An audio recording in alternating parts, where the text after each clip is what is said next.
ago. It started as a drop foot for my mom when she would go for walks with me or when she was at work.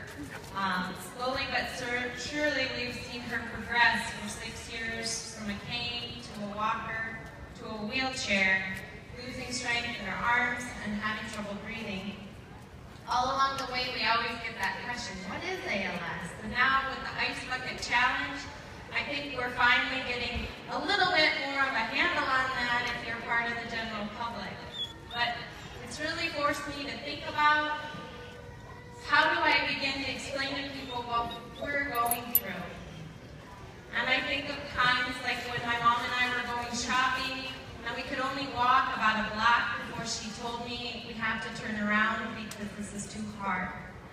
It was times like when I got a phone call and I was an hour away having dinner with my family and she had fallen and I had to tell Lifeline to call the next door neighbor. It's bickering over silly little things like what over there means. Some of you may have experienced that. It's hard times like that, but it's also so much more. I feel like living with ALS has taught our family so much and really brought us close together. It's seeing things like watching my mom live with ingenuity and figuring out how to take some duct tape and some foam and figure out a handle so she can still plug in the coffee maker. Learning to laugh at ourselves, like when I first started trying to drive the wheelchair around and would run into people all the time.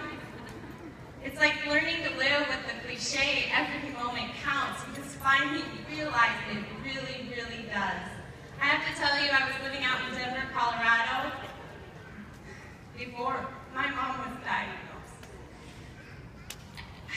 And I would probably call her on the phone once a day or once every 3 days, and I would tell her about my day, and I always took it for granted that she is such an amazing listener.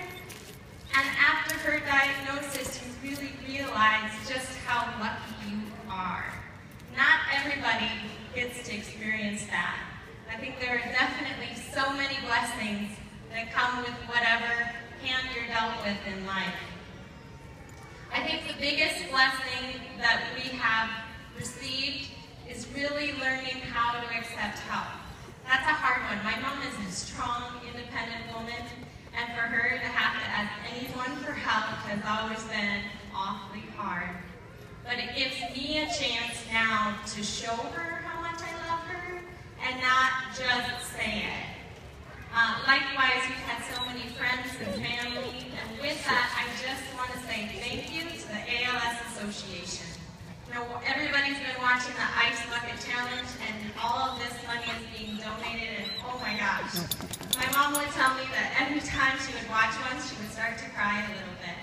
And I think that's because the ALS Association has meant so much to us. The ALS Association arrived at our doorstep in the form of Krista first in a home visit. She was a smiling face, ready to size up our living situation and everything and anything there was to help. I think the thing that means the most to me about the ALS Association is it isn't just a link on a website or a newsletter that you get, and it's a smiling human face who is there to help you navigate anything that you need.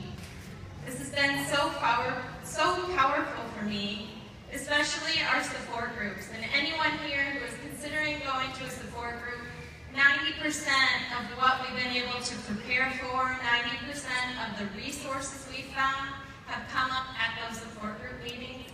We've made so many amazing friends, and I just have to say thank you. Of course, we all know about the loan closet and the way that the money gives there too.